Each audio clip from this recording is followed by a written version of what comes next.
continuation for 4.2, Cohen. We're dealing with changing fractions to decimals to percent and vice versa. So our question number 7 says change each decimal to a percent in a fraction. So for A, in order to be able to interpret it, we need to rate it as, we need to write that as 256 thousandths, because that's what number it is.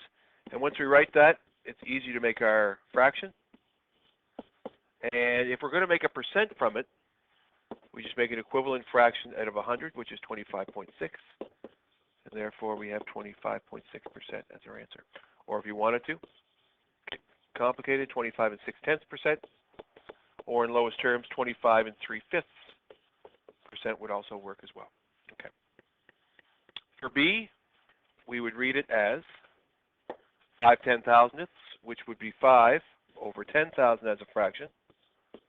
And as an equivalent fraction out of 100, I would have to divide both by 100, Andy and Rihanna.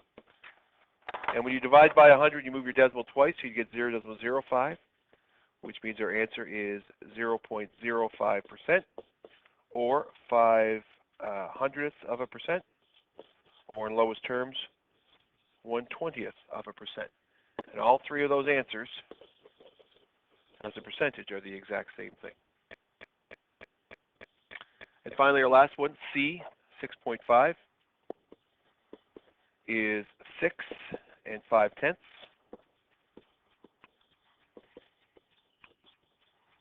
which is 6 5/10 as a fraction, mixed, but we don't like mixed fractions. We like improper ones better when converting to percentages. So it's 65/10, or 650 hundredths, as an equivalent fraction with a 100 denominator. Digest that for a second. 6 5/10 and 65/10 was a 650 hundredths, which therefore is 650%. Question 8, we're going to skip. Hold on, question 8, yeah, it's different. Is change the percent to a decimal and fraction. So 248% to start is 248 over 100. All percentages can be converted into fractions easy. If you look at B, 0.56% would be 0.56 out of 100. And for C, 75 3/4 would be 75 3/4 written as a decimal over 100, like that. So right off the bat, all of those percentages are really easy to convert to fractions because we just have to put them over 100. This one is an improper fraction, so we're going to change it to mixed. And then read it as 2 48 hundredths, which as a decimal is 2 48 hundredths. With B, we have a decimal in our numerator, and decimals don't work well in fractions, so we're going to multiply it out. In order to multiply it out, I have to move my decimal spot 2 places. So we're going to multiply it by 100, both numerator and denominator. We get 56 over 10,000, which is 56 10,000ths. This is the tenth, this is the hundredths, thousandths, 10,000, which means 56 has to end there. So I put my zeros down to get 0.0056. And finally, our last one, 75.75. Again, decimals don't work. We have to multiply it by 100 to get rid of it. We end up with 7,575 10,000ths, which is 0.7575 as a decimal.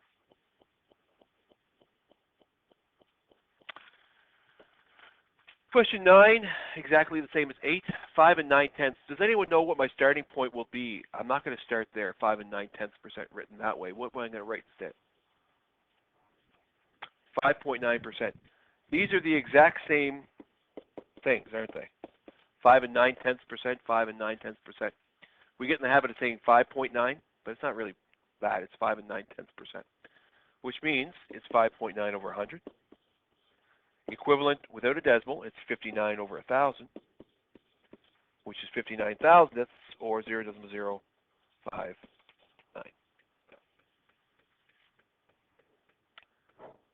Did I do the percentage?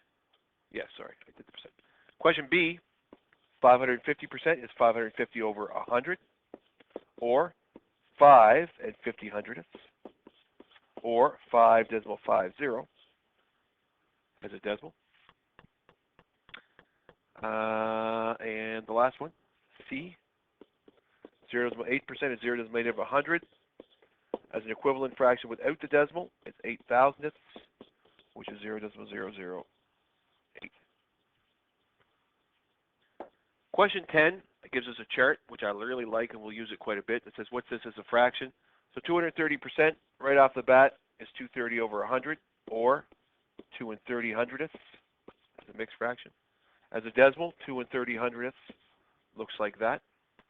Now that 0 is insignificant because really, if I was to reduce 2 and 30 hundredths, it would have been 2 and 3/10, which really would have been 2.3 without this insignificant 0. So either way you look at it, you can either have the insignificant 0 as 30 hundredths, or if you reduce it to 2 and 3/10, you have just 2.3. It's the same number. 38 hundredths of a percent, less than half a percent.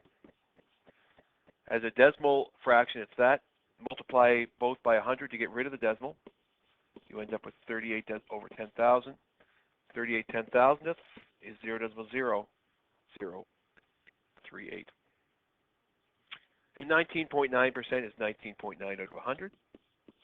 Without the decimal, it's 199 over 1,000, which is 199 thousandths, which is 0.199. Question number 11 says, express the shaded portion of the diagram as a fraction, decimal, and percent. So first of all, we're going to start with a fraction. There are 1, 2, 3, 4, 5, 1, 2, 3, 4, 5. It's a 5 by 5 grid, which means the denominator of my picture is 25. Shaded in is 5, 10, 15, 17. So as a fraction, 17 25ths. As a decimal, I could make an equivalent fraction. What would I multiply both numerator and denominator by if I wanted to make a decimal? I'd multiply it by 4. Or if I was intelligent and had access to a calculator, I would say, what's 17 divided by 25? 0.68, which is the exact same answer you would have got if you multiplied it by 4. And as a percentage, since it's 68 of 100, it's 68% for A. For B, we have 1, 2, 3, 4, 1, 2, 3, 4, 5, 6. 4 by 6 is 24, which means our denominator is 24. I have 1, 2, 3, 4, 5, 6, 7, 8, 9 out of 24. We talked about divisibility rules yesterday.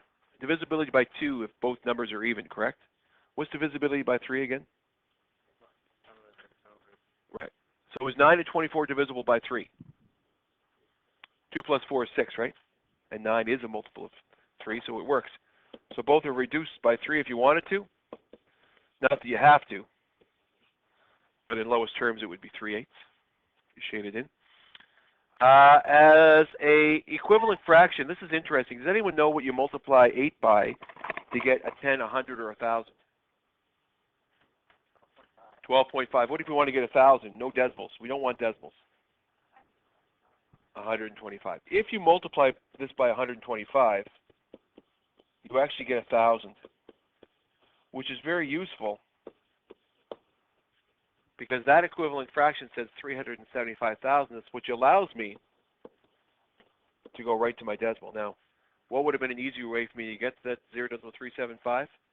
Just take my 9 for my numerator and divide it by the denominator in my original fraction, and I would have got that answer. But it's important that from a number sense standpoint, we were able to kind of still think of it that way. And temporarily taking this one for a second, dividing both numerator and denominator by 10 will get me 37.5 out of 100, which is useful because 37.5% of that particular rectangle is shaded in, which makes sense because not quite half of it is shaded in. Question 12 deals with fractions greater than 100.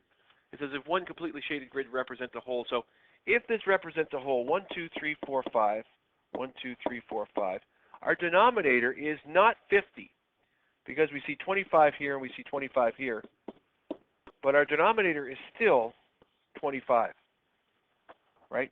How many parts a whole makes. Not how many parts you have in total is the denominator, but how many parts in a whole. In this case, 25 it is.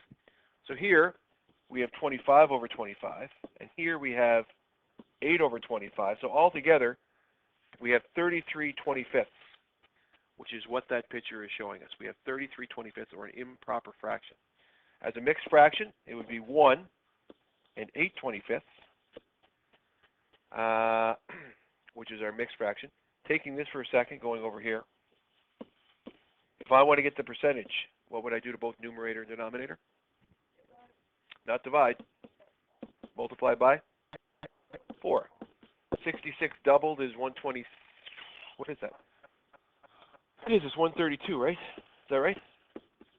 Which therefore is 132%.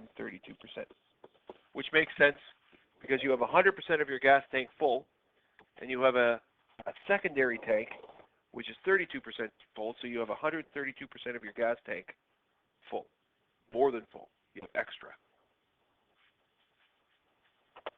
In our second one, of percentages greater than 100, we have 1, 2, 2 and a bit. So our denominator here is 20. Is that right? So here we have 20 over 20. Here we have 20 over 20. And here we have 7 over 20. So altogether, I have 47/20ths, or 2 and 7/20ths. As a percentage, I can use this fraction to get my percent. Multiply both by 5. And I get 235 over 100, which is 235%. Question 13, we said we'd skip, right? Question 14, it says a snack contains 0.9 grams of fat. And suppose that in one day Sean consumed a total of 40 grams of fat, including the snack. What percent of Sean's total fat consumption does this snack represent? This is a beautiful question, Rihanna, that relates directly to our previous exam on ratio, rate, and proportional reasoning. Because if you think about it, what kind of ratio can we make here with that information? What kind of ratio can we make with that? We can make a part-to-whole ratio. Because we have all of our fat is 40 grams of fat, and part of that is the 0.9. It's asking what percent of that 0.9 gram snack is of the daily fat. So we have a part-to-whole ratio, which we learned back in the last chapter can be made into percentages.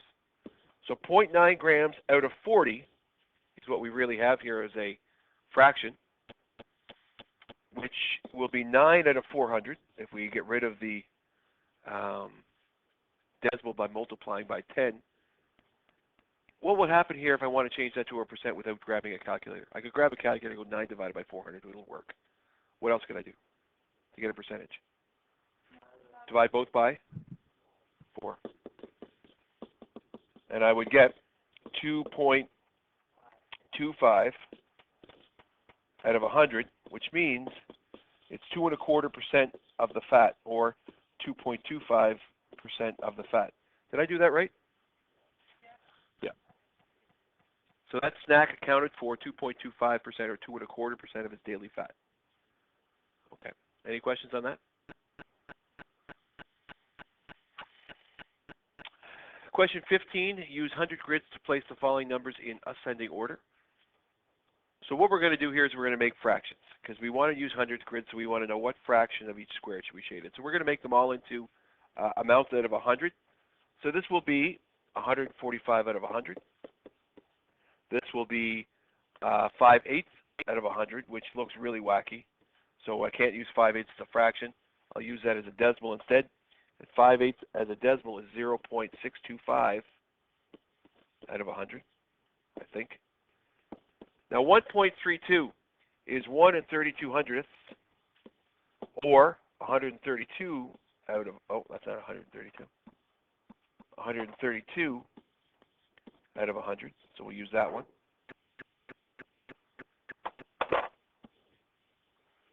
Then we have 0.65, which is 65 out of 100. Then we have 33.5%, which is 33.5 out of 100. And we have the last one, 0.6% is 0.6 out of 100. So it says right in ascending order from smallest to largest. What is the smallest one? 0.6 out of 100. And if I was to use my hundredths grid, if that's my hundredths grid there, 0.6 out of 100 would mean I would have to shade in just a little bit there, magnify it, bring it down here, and 0.6%. Divide it into 10 parts. I'll do 4 lines, cut it down in half, shade 6 of them with my beautiful highlighter. And that is what 0.6% looks like. Our next smallest would be this one here. So this would be our next one. So we're going to go, our smallest is, this is number 1. I'll do it in red. This is number 2. I'm not going to draw it. It's a waste of time. What's our next smallest? No, 33.5 out of this. So if I was to paste this one, right here, 33.5, I would color in 33 of them. There's 30. There's 33 and a half. And that would be 33 and a half out of 100. That's number 3. Number 4 is this one. Number 5 is this one, and our largest would be that. If I was to color that one, the last one, number 6, I'd need 2 of these. Paste. And I would shade in 144 of them. 100 and 10, 20, 30, 40, 5. Our last question is 16. Our last question says a miner found 12 grams of gold in a 2,700 gram sample. What percent sample is gold? Again, just like the snack one, what kind of ratio can I make? A part to whole ratio. So let's do such a thing. 12 grams out of 2,700 is what we would have there. Does anyone know why I would divide that by to find the percent? Divide both by? Correct. If I divide 2,700 by 27, I get 100. If I divide 12 by 27, I get a decimal. That's okay because we're looking for percentages. 12 divided by 27 is 0.4 repeating. So therefore, 0.4 repeating percent of that rock is gold.